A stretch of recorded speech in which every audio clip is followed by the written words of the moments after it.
Chit fund कंपनियों की संपत्ति बेचकर निवेशकों को पैसा लौटाने की कवायद सरकारी स्तर पर तेज हो गई है। इसी कड़ी में रायपुर सहित कई शहरों में 31 चिटफंड कंपनियों की 300 करोड़ से ज्यादा की प्रॉपर्टी की पहचान की गई है और इनकी कुर्की के लिए कागजी प्रक्रिया शुरू कर दी गई है। इसमें सिर्फ रायपुर में ही 10 करोड़ की प्रॉपर्टी की नीलामी 1 महीने के भीतर करने की तैयारी प्रशासन ने की है। नीलामी के बाद मिलने वाले पैसे से कंपनी में निवेश करने वाले आम लोगों में इस पैसे को बांटा जाएगा। जानकारी के मुताबिक इन प्रॉपर्टी की नीलामी में किसी तरह का कानूनी पेच नहीं है। कुर्की के आदेश होने के बाद भी अब तक किसी प्रॉपर्टी को लेकर कोर्ट में याचिका नहीं लगाई गई है। अभी तक इसी फॉर्मूले से बालोद, धमतरी, राजनांदगांव, बस्तर समेत कुछ जिलों में कंपनियों की संपत्ति कुर्क कर कुछ लोगों को पैसे दिए जा चुके हैं। हालांकि जिन लोगों को पैसे दिए गए हैं वो भी पूरे नहीं दिए गए। नीति के मुताबिक 30% तक ही उनको राशि मिली है, लेकिन अब कुछ और प्रॉपर्टीज की पहचान कर नीलाम कर निवेशकों की भरपाई की जाएगी। सत्यप्रकाश, जी मीडिया संवाददाता, इस वक्त इस बड़ी खबर पर हमारे साथ जुड़ रहे हैं। सत्या, निवेशकों के लिए उम्मीद भरी खबर जरूर है, लेकिन ऊंट के मुंह में जीरा ना साबित हो जाए, क्योंकि हमने देखा पिछली बार भी संपत्ति कुर्क करके जो भुगतान किया गया वो सिर्फ 1/3 भुगतान किया गया निवेशकों की मूल राशि का।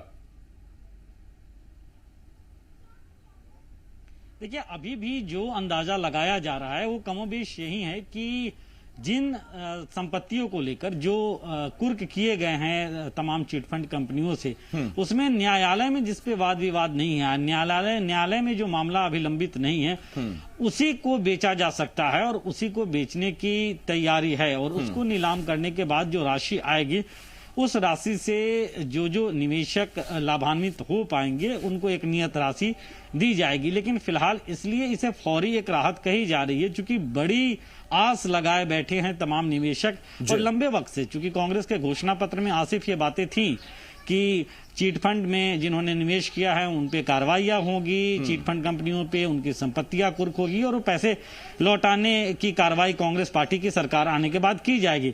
और इसलिए ही हमने देखा है कि पिछले अभी हफ्ते 10 दिन ही बीते होंगे जब विधानसभा के बजट सत्र के शुरू होने के तुरंत बाद ही तमाम प्रदेश भर से आए निवेशकों ने हल्ला बोला था, विधानसभा घेराव के लिए निकले थे और उनको फिर बीच रास्ते में रोका गया था। लेकिन इस सबके बीच चूंकि ये मसला काफी बड़ा है और इस मसले को लेकर कांग्रेस पार्टी विपक्ष में रहते हुए बीजेपी को घेरते रही है, तो अब चूंकि सरकार है और ऐसे में तब जबकि चिटफंड कंपनियों में जिन्होंने निवेश किया था वो लगातार परेशान हैं, वो लगातार अपनी आवाज बुलंद कर रहे हैं, तो ऐसे में फौरी तौर पे एक कार्रवाई जो है वो शासन स्तर पे शुरू हुई है कि जो भी जहां भी जो मामले न्यायालय में नहीं है वैसी संपत्तियां जहां हैं उनको अब बेचा जाए, उनकी नीलामी प्रक्रिया शुरू की जाए और उससे जो पैसे आए वो लौटाने की कार्रवाई शुरू। हालांकि कुछ जिलों में कार्रवाई हुई भी है, लेकिन आंकड़ा इतना बड़ा है आसिफ, करीब 20 लाख लोग, एक अनुमान के तहत करीब 20 लाख लोगों ने निवेश अलग अलग चिटफंड कंपनियों में किया था। 110 से ज्यादा कंपनियां थी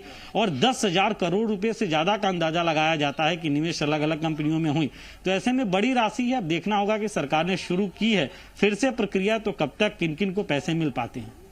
पूरा इंसाफ सत्या तब मिलेगा जब निवेशकों का पैसा उनको वापस मिलेगा, तो साथ ही उनको सब्ज बाग दिखाकर, हसीन सपने दिखाकर उनकी मेहनत की गाढ़ी कमाई ठगने वाले, लूटने वाले लोग भी सलाखों के पीछे जाएंगे। संपत्तियों की पहचान कर कुर्की, राजसात करना, नीलामी करना तो हो रहा है, लेकिन उन लोगों का क्या जो आम छत्तीसगढ़िया का पैसा लेकर कहीं दूर बैठे हैं, फरार बैठे हैं? बिल्कुल, देखिए, और ये बड़ा सवाल बनाए हुए। हालांकि ये भी है कि कुछ चिटफंड कंपनियों के संचालकों पे, मैनेजर्स पे, जो उनके डायरेक्टर्स और बोर्ड में थे, उन लोगों पे कार्रवाइयां हुई हैं और ऐसे कई सारे उदाहरण हैं और ये कार्रवाइयां पिछली सरकार के दौरान से ही शुरू हो गई थी। लेकिन बहुत सारे ऐसे लोग हैं जो अभी भी फरार हैं या जिनकी तलाश पुलिस चल रही है, जिनके खिलाफ कंप्लेन है और पुलिस गिरफ्त में नहीं है। तो अपने आप में ये एक बड़ा सवाल तो जरूर बना ही हुआ है कि पैसे लौटाने की तमाम कार्रवाइयां चले, लेकिन इसके साथ साथ जिन लोगों ने इतना बड़ा धोखा किया, जिन लोगों ने इतनी बड़ी जालसाजी की, उनके ऊपर क्या कठोर कार्रवाई हो रही है और नहीं हो रही, तो क्या कठोर कार्रवाई नहीं होनी चाहिए और कब तक होनी चाहिए। क्योंकि सिर्फ पैसे मिलने के साथ साथ जो परेशानियां झेलनी पड़ी है वो भी कहीं ना कहीं एक बड़ा मसला है और उससे भी लोग हलाकान रहे हैं। लेकिन फिलहाल जो निवेशक भी हैं वो ये चाहते हैं कि उनके पैसे जो हैं वो लौट पाएं और कांग्रेस पार्टी ने जिस तरह से वादे भी किए थे इसलिए और ज्यादा आस जगी थी। तो ऐसे में निवेशकों के पैसे कब तक लौट पाते हैं, चूंकि अब फिर से कवायदें शुरू हो रही और कितने लौट पाते हैं आसिफ, ये देखने वाली ये बहुत बड़ी बात है। सत्या, कितनी संभावनाएं बनती हैं कि जब राजधानी और आसपास के इलाकों की ऐसी संपत्तियों की पहचान की जा रही है, उनकी नीलामी की जाएगी, तो मूल मालिक यानी वो चिटफंड के बड़े नाम जिन्होंने लोगों से पैसे लिए, वो अपनी संपत्ति बचाने के लिए सामने आएंगे? देखिए, संपत्ति बचाने के लिए कुछ मामलों में सामने आए भी हैं।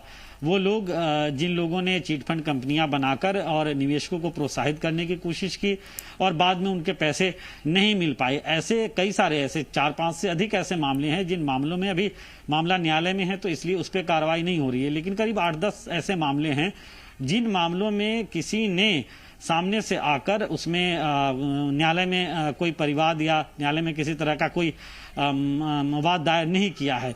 तो कानूनी पेच ऐसे मामलों में नहीं है। 8-10 ऐसे मामले हैं, करीब 10 करोड़ रुपए के आसपास नीलामी के बाद संपत्ति जो है वो राशि मिल सकती है और उसे डिस्ट्रीब्यूट किया जाएगा। अब उसके लिए क्या पैमाना होगा, किन लोगों को पहले चिन्हित किया जाएगा, कौन जिन्होंने उसमें निवेश किए हैं, उन सबकी मोटा मोटी जो डिटेल है वो डिटेल कहीं ना कहीं प्रशासन के पास है और डिटेल जुटाई जा रही होगी और उसके हिसाब से उन्हें पैसे दिए जाएंगे। लेकिन फिलहाल ये कार्रवाई चल रही है उन